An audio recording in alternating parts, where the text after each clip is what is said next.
Alright, so we're going to be talking about Giuseppe Verdi, aka Giuseppe Verdi, and his musical accomplishments. So Verdi was born in a village in northern Italy called Le Roncole and began studying music at the age of 4 with local priests.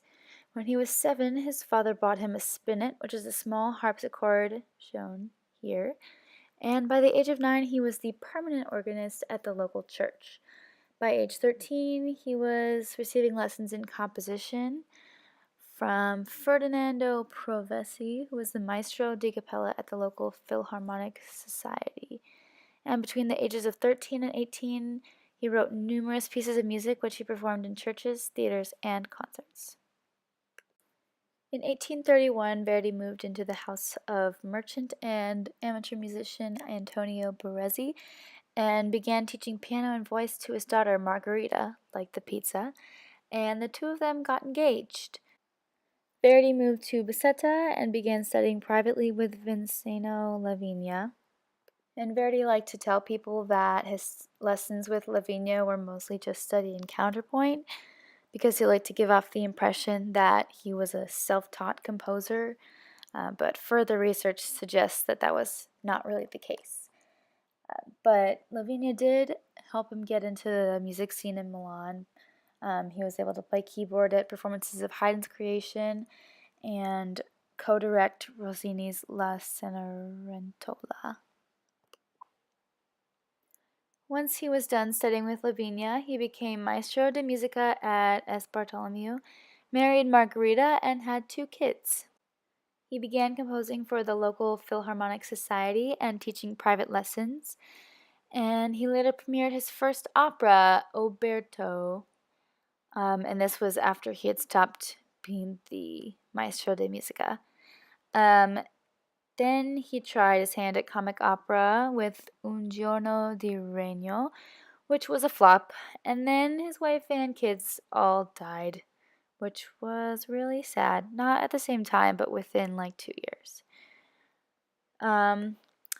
So then he composed the opera Nabucco, which was very popular, and then 16 more operas in the next 11 years. He got really close to soprano Giuseppina Strepponi, which I think is really funny that Giuseppe's future wife was named Giuseppina. And the two of them moved in together, which caused quite a scandal because they weren't married, but eventually, after like 10 years, they got married. So then Verdi took a break from operas for a while, but during this time he did write the string quartet in E minor and the Messa da Requiem, which was dedicated to Alessandro Manzoni. And then he composed some operas that were based on Shakespeare, including Otello, based on Othello, and Falstaff, based on Merry Wives of Windsor, and some vocal works. And then in 1900, he died of a stroke and was buried next to his wife. Moving on to Verdi's influence, he was the most dominant figure in Italian music during his time and wrote 26 operas total.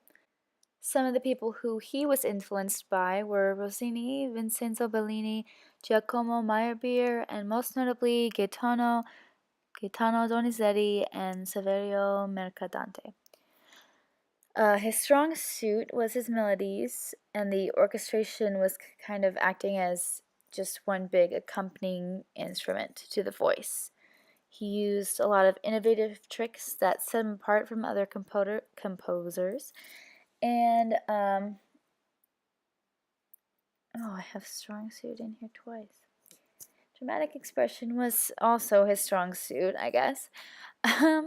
He made sure that all the excess stuff was cut out and only the dramatic and passionate scenes and characters remained. He would often hide political messages in his historical operas, and he included sharp contrasts, vivid characterization, and melodies that sounded both new and familiar at the same time. Verdi always wrote with the original singers in mind, but made sure that they were not more important than the composer or the work itself. Because he was paid well for his operas, he could afford the time to spend longer on each one, which made them better and more lasting. And he often used musical themes that reminisced earlier moments in the work in order to in order to create dramatic connections. So this is kind of like what J.R. was talking about with Wagner, which John Williams kind of emulates. So it all traces back to this style of opera. Um, he often opted for a brief prelude instead of an overture, and nowadays his operas are performed more than those of any other composer. So, pretty big deal. One of Verdi's most famous operas is called La Traviata, which translates to The Fallen Woman and centers on a woman named Violetta who is struggling to escape from a life of prostitution while also suffering from tuberculosis.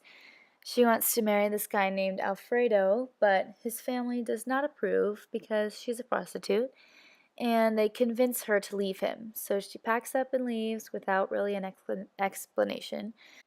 And then Alfredo finds her at a party with this old admirer of hers, and the two guys get into a fight. Alfredo ends up hurting the other guy and having to flee the country.